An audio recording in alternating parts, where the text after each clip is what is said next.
dito tayo unang nag-date. Mhm. Naalala mo pa ba yun? Oo naman, syempre. Dito kita sinagot eh. Yun, no? Teka lang, ano na ba tayo? Anibersaryo, mansary, kaya lang bibilangin ko.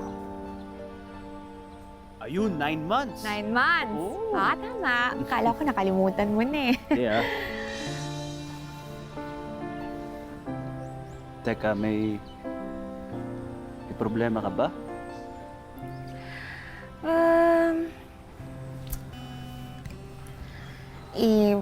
Wala pa rin kasi ako nahanap na trabaho eh. Tapos si Chang, pinapaalis na rin ako. Wala naman ako ibang matitirhan dito sa Maynila. Kaya yun. Ewan ko ba, ang hirap talaga ng buhay kapag mag-isa ka lang.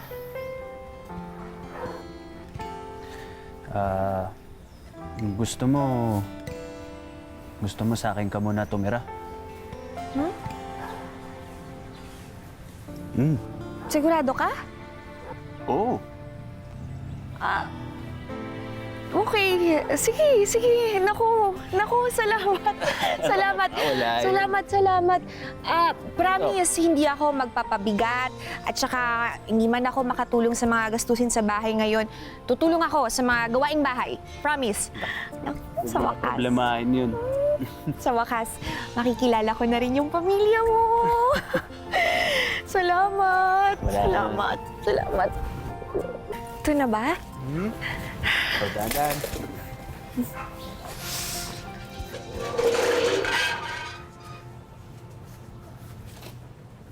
Bakit?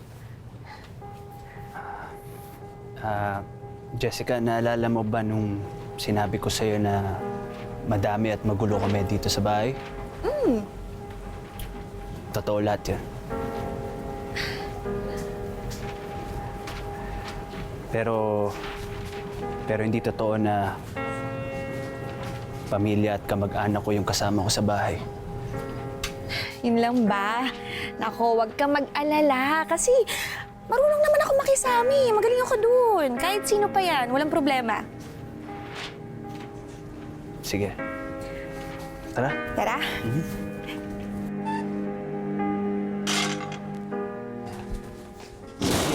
Tuloy.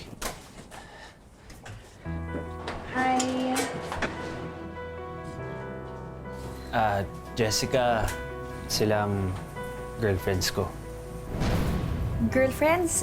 As in, babaeng kaibigan. Tama? Girlfriends as in Shota. Ha? Ano, Shota? 7 kayo. Silang 6 matagal na nakatira sa akin. Ano? Teka, naguguluhan ako. Ano sinasabi mo, ha? Ano na naman to, JR, ha? Magdadagdag ka na naman ng babaeng isisiksik dito? Hindi. Hindi ako titira dito. Jessica, teka lang! Wow! Choosy ka pa. Akala mo ang ganda-ganda mo. Jessica, teka lang! Jessica, please. Sorry. Anim na girlfriend sa iisang bahay? Ha? Tapos idadagdag mo pa ako? Paano mo nasisikmura yun, ha? Alam mo kung ano mas mabuti pa, ha? Mabuti pa, tapusin na natin to. Ayoko na, JR. Tapusin Jessica, natin. teka lang. Ano, saan ka titira? Ha? Wala ka na ibang pupuntahan. Wala ka namang pera eh. Ano, matutulog ka lang sa kalsada? Ayoko, mag-aalala ako sa'yo. Ayoko yun. O sige, ganito na lang. Hindi na tayo.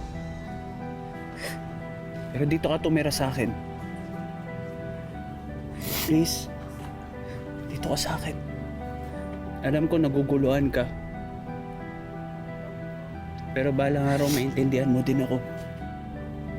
Okay?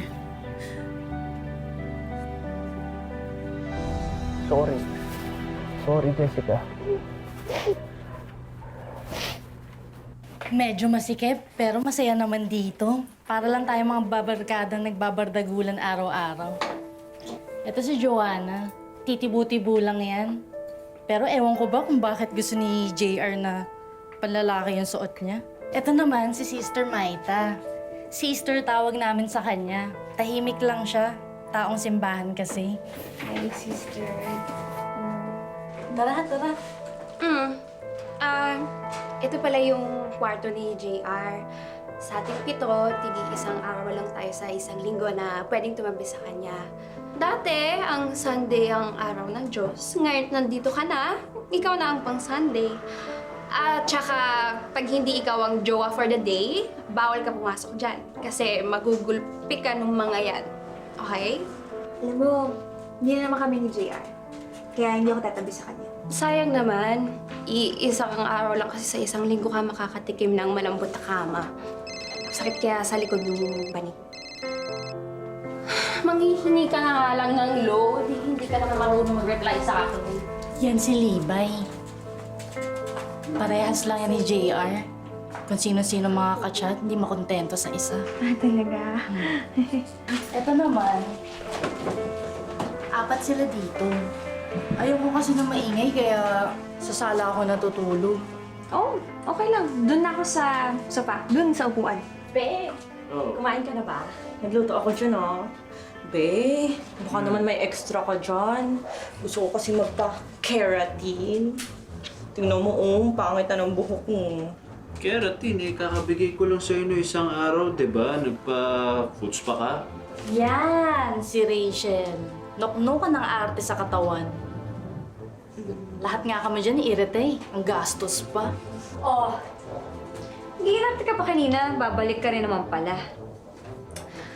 Nag-usap na kami ni JR. Pansamantala, dito na muna ako titira. Pero huwag kayong mag-alala kasi hindi na ako girlfriend. Sarah, hindi naman sinabi nitong si Abby, no? Friends lang daw, pansamantala lang. O tignan mo, hanggang ngayon, andito pa din. Hoy! Ano yan? Ba't may paayuda dyan?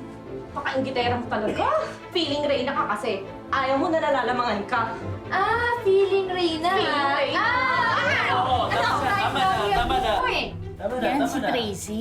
Ganyan talaga yan, matala. Konting kibot lang, pupulisin niya na. Siya kasi ang first girlfriend. Kaya tingin niya, lahat tayo nakikihati sa kanya. First girlfriend.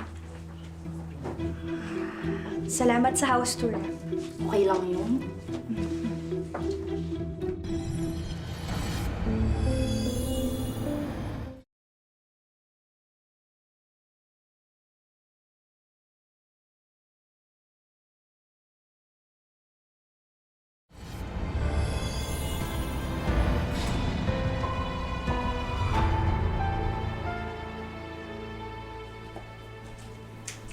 Hi, love!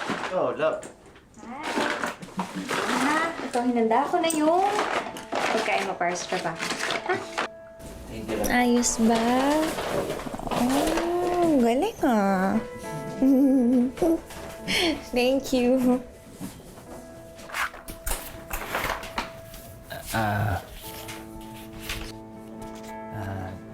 Jessica, ito pala pang gastos mo. Salamat. Ingat ka. Kaya din, ingat. Han, ingat ka. Ayan.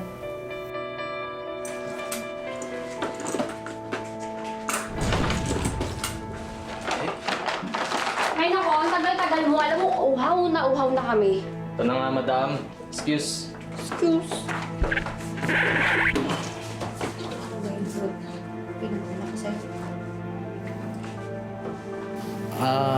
Oo. Bye, babe!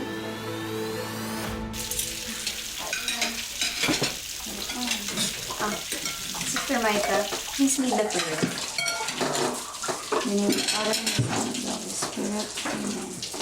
Bless us all, Lord, with these thy gifts, which we are about to receive from thy bounty through Christ our Lord. Amen. Amen. And the Father, Son, and the Holy Spirit. Amen. Uy,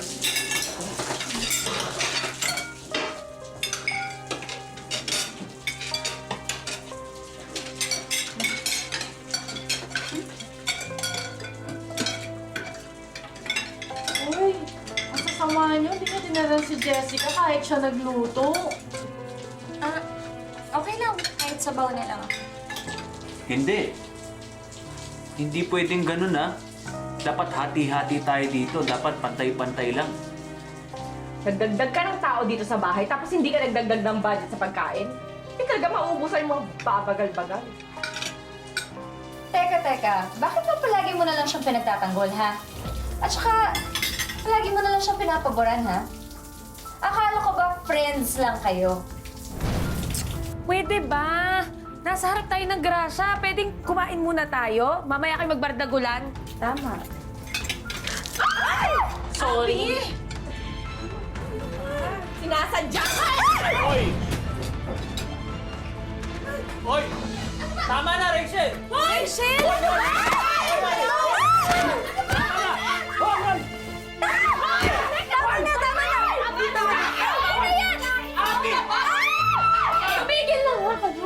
Tumigil na kayo! Tama na! Alam mo? Ikaw ang panutulo ng lahat ng gulo dito eh!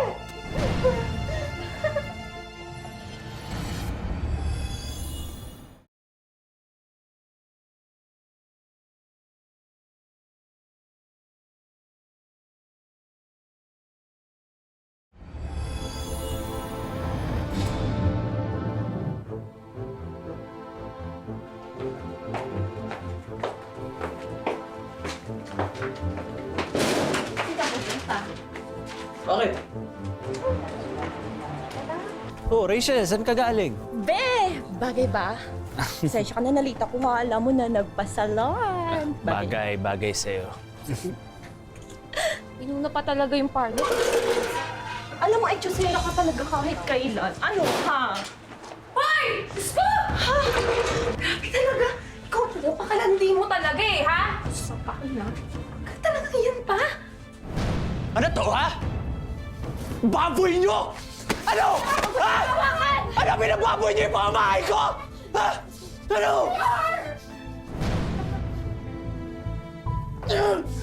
Mga baboy!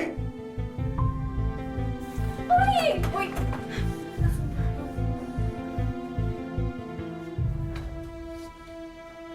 Alam mo ikaw, ha? Walang sinasabi! Walang bitawan mo! Okay, ako yan! Tama ba? Ano ko? Bakit ba? Sinasabi ko na yan! Tama na! Tama na! Lumayas ka! Ayos ako! Ayos! Lumayas ka! Ang landi-landi mo! Layas!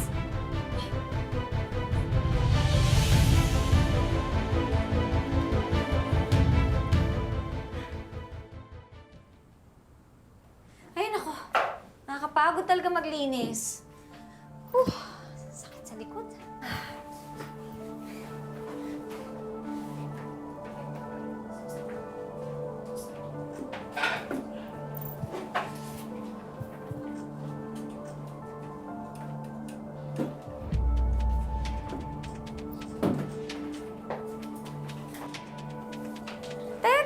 Teka. Bakit si Badong ang nagde-deliver ng tubig dito? Nagkaayos na kami ni Badong. Okay na kami, huwag niyo kami intindihan. Siya nga pala, aalis ako mamaya, madaling araw na ako makauwi. Sige na, alis na ako. Ingat.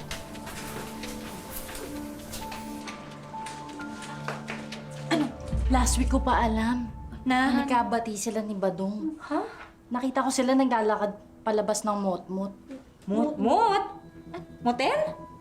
Oo, di ba may bar dun sa baba ng motel? Malamang nag-inuman.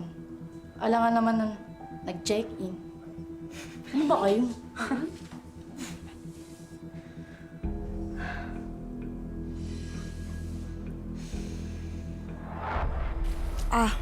Opo, Chang. Huwag po kayong mag-alala. Kapag nakakuha na po ako ng trabaho, magpapadala ho kagad ako sa inyo. Opo, tatawag na lang po ako ulit, ha?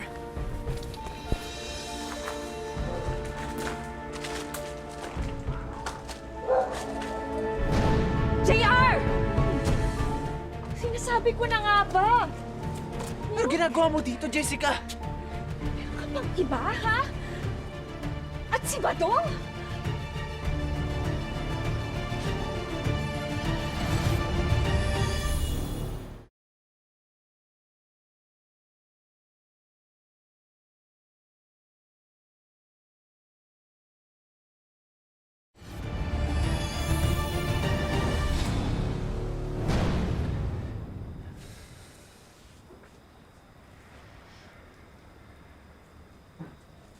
Jessica,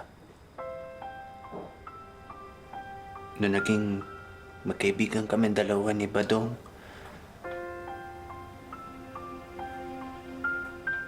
nagustuhan ko yung atensyon na binibigay niya sa akin.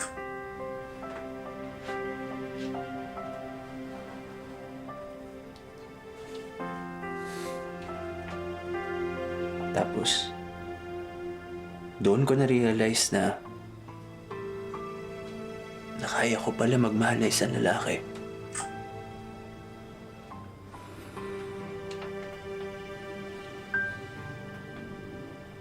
Kaso hindi ko kaya. Ayoko malaman ng iba.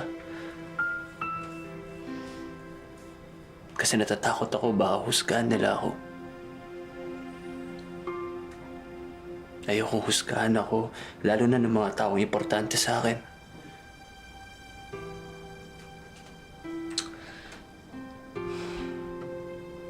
Pero, hanggang kailan mo itatago yan?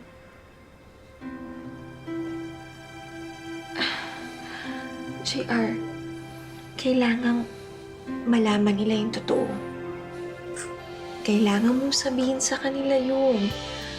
Kasi yan sila, umaasa sila na darating yung araw na mamimili ka sa kanila at mamahalin mo sila ng tunay. Lalo na si Tracy.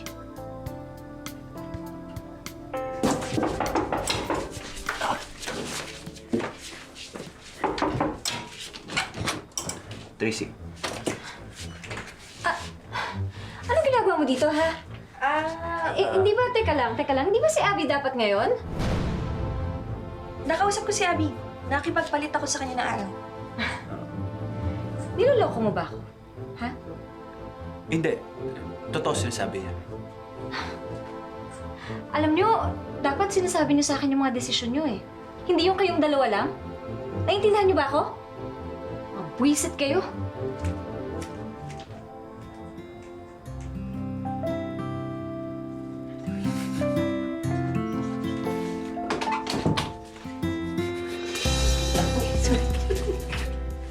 Alam niyo ba kung bakit si Joanna tumira dito?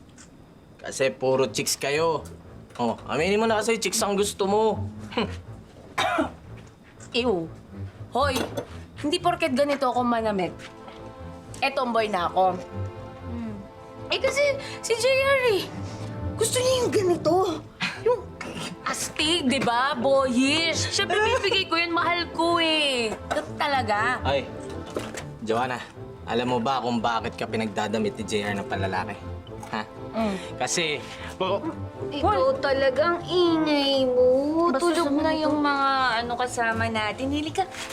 Pasok ka na. Good night, good night, good night. Pa, ano ba yan? Good night, ha? Daldal mo eh. Dahil mong sat-sat eh. Sige na. Good night, good night.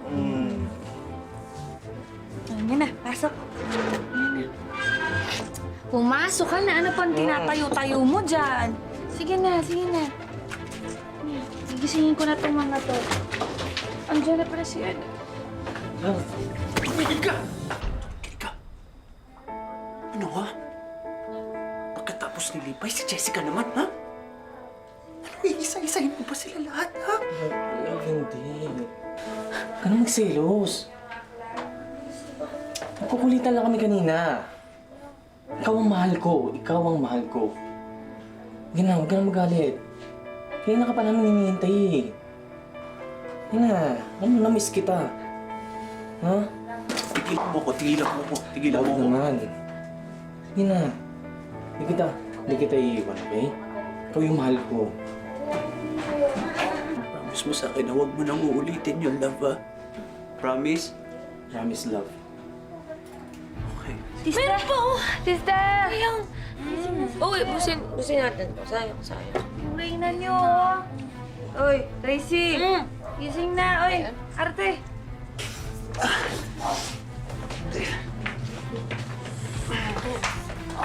Jay, ha?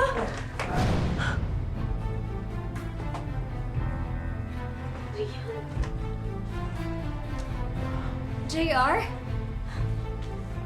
JR, ano ibig sabihin nito, ha? Bakla ka? Magpapaliwanag ako. Teka lang. Kaya pala hindi ka makonte-kontento sa isang babae. Dahil hindi babae ang gusto mo, kundi lalaki. Kasi magpapaliwanag ako. Kaya pala pinagsusuot mo ka ng panlalaki? Nakakadiri ka! Pinagdarasal ko pa naman gabi-gabi na ako yung papakasalan mo sa amin! Ilan taon ako nagtiis sa bahay na to eh. Ilan taon ako nagpakatako sa'yo eh.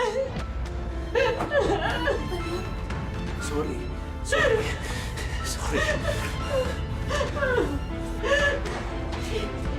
Teka lang! Magpapaliwanag ako! Teka lang!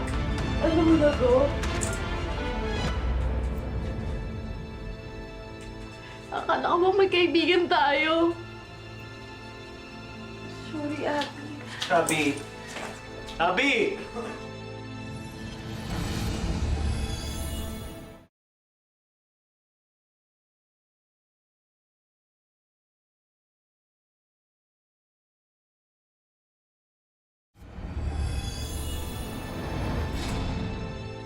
Tracy, teka lang! Tracy, teka lang! Tracy, Rachel, Maita, Joanna, huwag na kayo umalis. Hayaan nyo naman ako mag-explain. Minahal kita. At alam mo yon. Alam mo yon, kahit may kahati ako sa puso mo, minahal kita. Umaasa ako na ako ang pipiliin at pakakasalan mo. Dahil ako naman yung original, di ba? Pero hindi pala mangyayari yun. Hindi pala mangyayari yun dahil lalaki pala yung gusto mo. Tracy, tama na! Tama na, ano ba? Naiintindihan ko yung nararamdaman mo. Kasi nasaktan niya rin ako. Nasaktan niya tayong lahat. Pero sana naman, maalala niyo yung kabutihan na ginawa niya para sa atin. Kasi yung kabutihan na yun, totoo yun. Kinupkup niya tayo nung mga panahon na wala tayong mapupuntahan. Binibigyan niya sa atin yung mga gusto natin. Di ba? Sa abot na makakaya niya. Alam niyo, hindi man ngayon pero sana dumating yung panahon na mapatawad niyo rin siya. Tracy!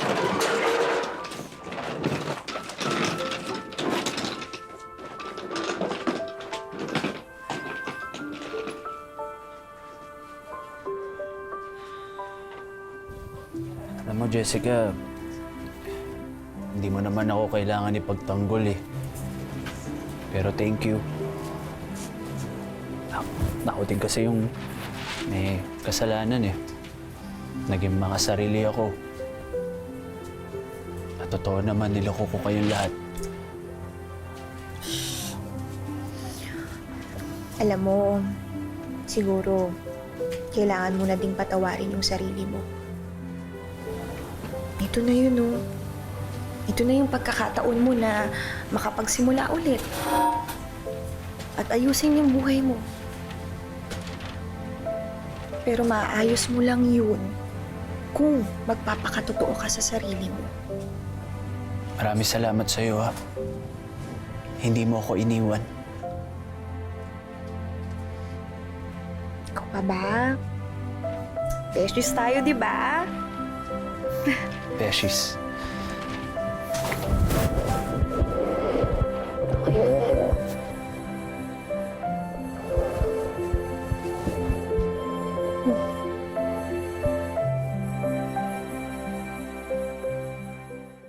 May mga taong hobby ang mangolekta.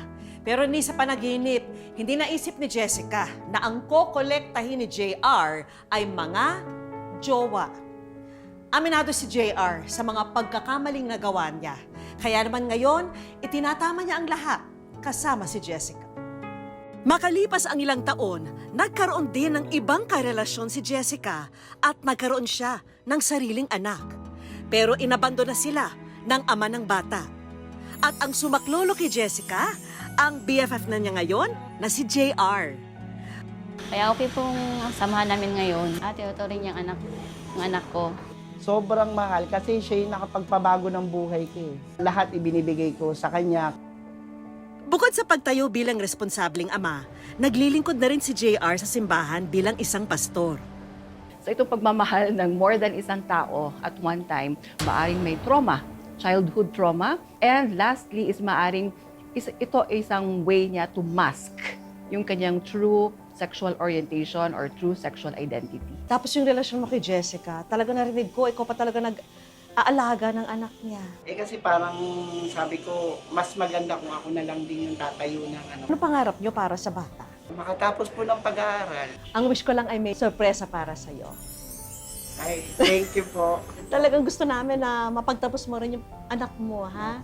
Kasi nakita namin kung paano nagbago yung buhay niyo for the better dahil sa kanya. At JR Jessica, bukod dyan, meron pa tayong mga sorpresa para sa inyo at sa inyong anak. Bukod sa educational assistance, may regalo tayong mga bagong libro at study table para rin sa anak ni na Jessica at JR. Samahan na rin natin yan ng dining room showcase. Alam ko talagang dream nyo na magkaroon ng ganito, pero tinatabi nyo yung kinikita nyo para sa anak nyo. Kaya ito para sa inyo. And of course, may regalo rin tayong mga negosyo package para sa kanila. May 10-in-1 food cart merienda business. Kompleto po sa mga gamit nito, yung lutuan. May panimulang bigasan business, frozen meat goods. Tapos meron din tayong mga mushroom chicharon products. At leche flan products na pwede nilang itinda online. Para makapag-relax kayo, eto, salon hair to foot pampering services para sa inyong dalawa. Ha? At syempre, hindi pwedeng mawala ang Wish Ko Lang Savings, tulong pinansyal ng aming programa para kina JR at Jessica. Meron tayong Wish Ko Lang Savings para sa inyo. Marami pong salamat sa mga regalo na inihanda niyo po sa amin. Sabi na nga, hindi nasusukat ang laki ng pagmamahal natin sa bilang ng mga taong kaya nating mahalin. Patunay ang kwento ni JR na minsan ang true love na hinahanap natin ay matatagpuan sa lubos na pagmamahal ng ating pamilya. Mga kapuso, lagi po natin tatandaan, hanggat hindi tayo napapagod, humiling at maniwala, hindi tayo mapapagod lumaban sa buhay. Ako po si Vicky Morales at ito po ang bagong Wish Ko Lang.